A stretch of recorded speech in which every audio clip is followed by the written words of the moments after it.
A Vila Romana de São Cucufate localiza-se em Vila de Frades, no concelho da Vidigueira. Situa-se numa extensa plataforma, pouco elevada, com boa visibilidade sobre a planície em direção a Beja. As ruínas contêm uma mansão, um complexo termal, um templo e uma zona de produção agrícola. Trata-se, possivelmente, da maior vila romana existente em Portugal.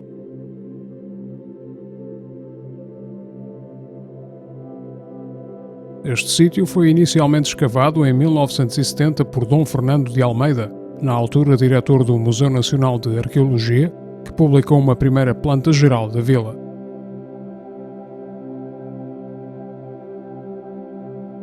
Entre 1979 e 1984 foram desenvolvidos trabalhos arqueológicos por parte de uma equipa luso-francesa, dirigida por Jorge de Alarcão, Robert Etienne e Françoise Meillet.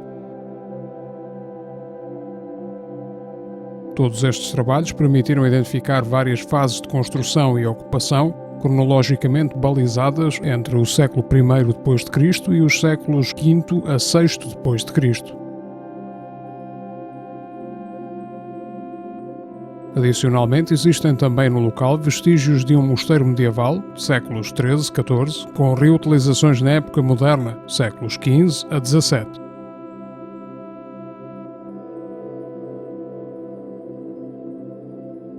As vilas romanas possuíam duas funções: local de residência para um grande proprietário e a sua família, e centro industrial, onde se transformavam e armazenavam os produtos ali produzidos.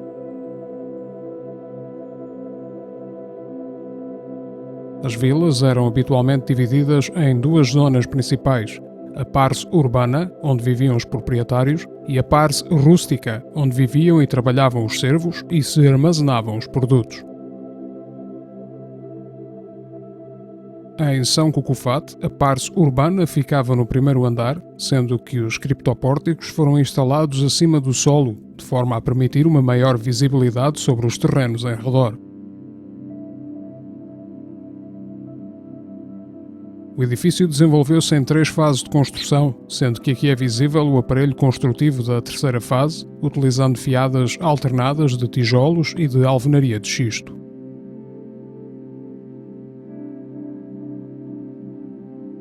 A vila possui dimensões e aparência monumentais, até em comparação com os restantes formatos de casas de campo romanas, demonstrando o poder e a riqueza a que tinham chegado os seus proprietários.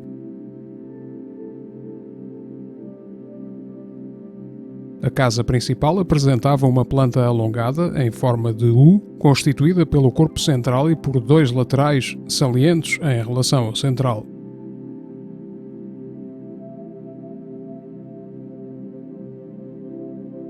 A fachada sudoeste do corpo central possuía uma galeria e um patamar com 3 escadas, que faziam a ligação entre a casa e os jardins, servindo talvez como sala de recepção.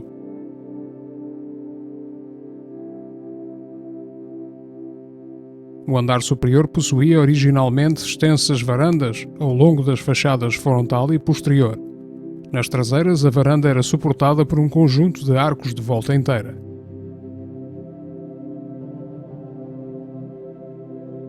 Neste local era feita a produção de vinho utilizando as talhas, grandes ânforas de barro que ainda hoje são empregos na produção vinícola nas regiões a sul do Rio Tejo.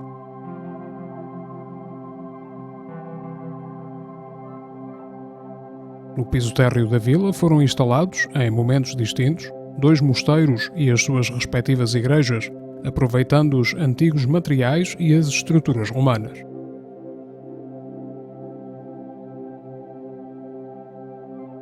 Os possíveis vestígios da primeira igreja terão sido detectados junto do triclinium, sala de jantar, e do tablinum, escritório, entre as ruínas da segunda fase da vila romana.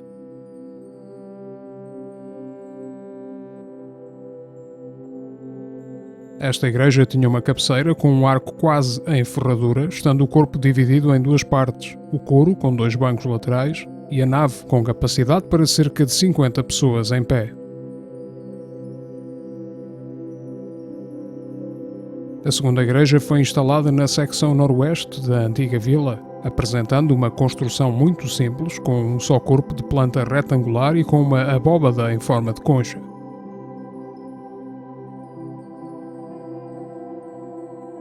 No interior, as paredes apresentam pinturas murais realizadas entre os séculos XIV a XVIII. No altar-mor foi pintado um retábulo fingido.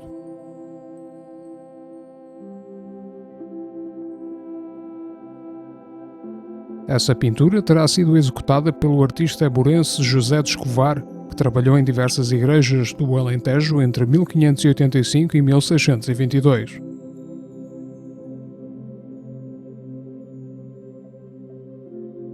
Na cobertura observam-se vários anjos que tocam música e símbolos do sol, sendo que as paredes possuem retratos de santos como São Francisco, São Bento e Santo António.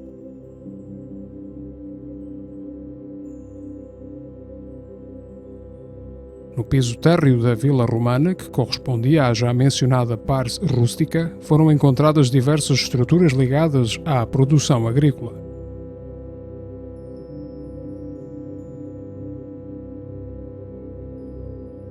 Essas secções do edifício incluem salas cobertas por abóbadas de berço, situadas nas traseiras da nave da igreja que mais tarde ali foi construída.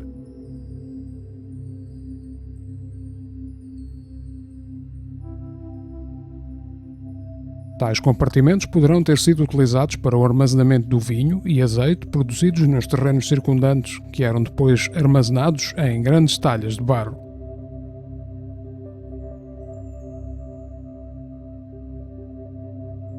Sabemos que uma das principais culturas desta quinta na era romana era a vinha, estando situada numa área cujos terrenos possuíam uma grande potencialidade vinícola.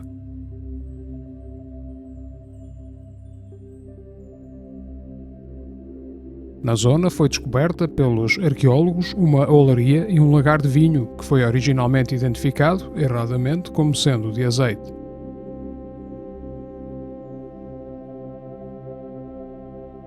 Foram também recolhidos fragmentos de talhas de barro e um conjunto de grainhas de uva fossilizadas, confirmando a utilização do lagar para a produção vinícola.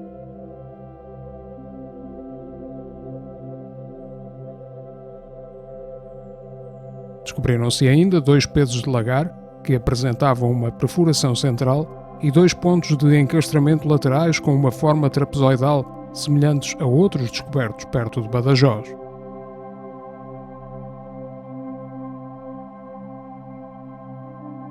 Próximo do lagar de vinho estava situada a adega, Quela Winária, que poderá ser a mais antiga estrutura deste tipo alguma vez encontrada na Península Ibérica.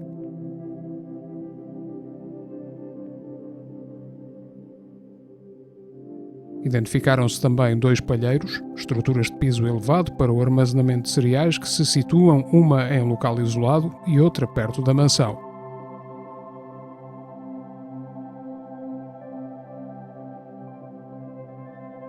A primeira fase de construção romana em São Cucufate terá começado em meados do século I d.C., correspondendo a essa altura os primeiros vestígios de produção de vinho.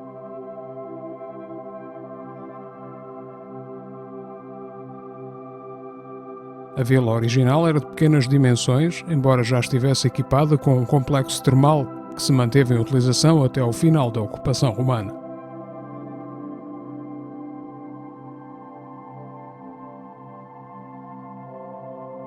Ocorreram então 2 grandes campanhas de obras que expandiram o edifício e lhe conferiram uma maior monumentalidade arquitetónica e artística.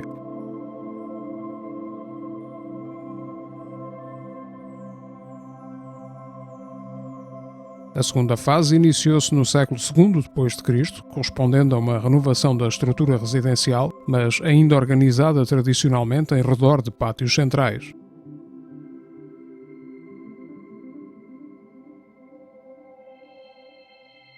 Foi nessa altura que foi instalado o tanque situado nas traseiras do edifício. Dessa fase permaneceram também as residências dos criados e o lagar, situados a nascente.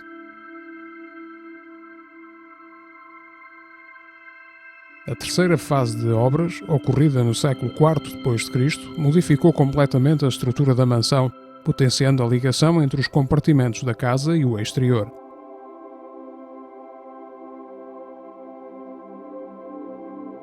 Foi a partir deste momento que aconteceu a verticalização do edifício, com a construção do piso superior, onde ficaria instalada a residência do proprietário e da sua família.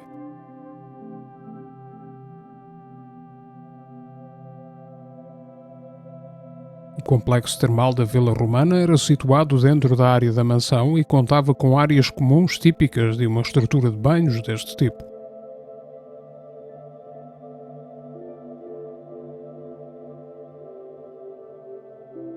Contemplava assim um caldário, sala de banhos quentes, um tepidário, sala aquecida com ar e vapores quentes, e um frigidário, banhos frios.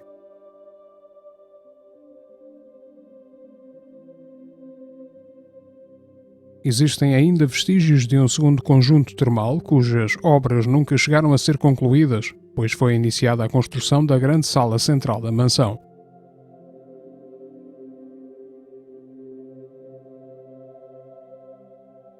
As termas, assim como o resto da vila e a irrigação agrícola, eram abastecidas por um complexo sistema de transporte e armazenamento de água.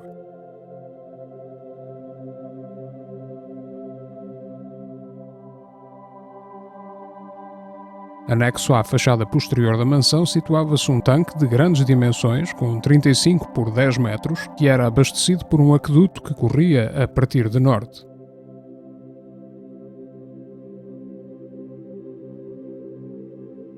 Na zona ajardinada em frente à vila existe um outro grande tanque que era possivelmente utilizado também como natatio, piscina.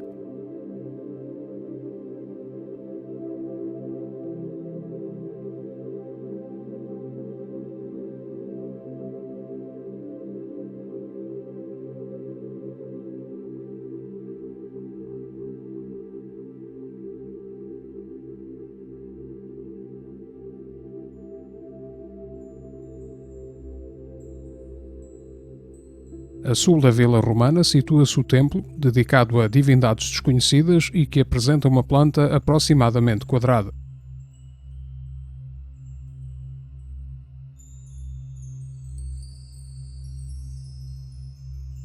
O edifício era composto por uma cela e por uma abside, contendo 2 nichos na parede interna. Era originalmente rodeado por uma galeria com colunas.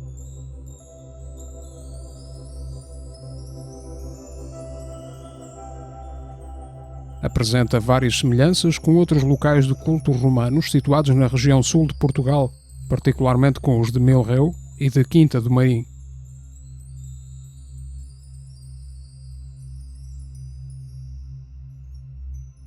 No espaço entre o templo e o muro circundante foram encontrados vestígios de sepulturas paleocristãs, uma delas com símbolos do período visigótico.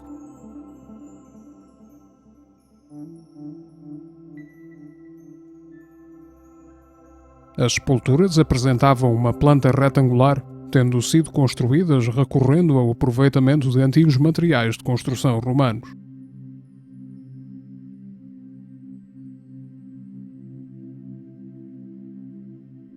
O templo romano foi adaptado ao culto cristão eventualmente após a conversão dos proprietários da vila ou a partir do século V d.C., já sob domínio visigodo.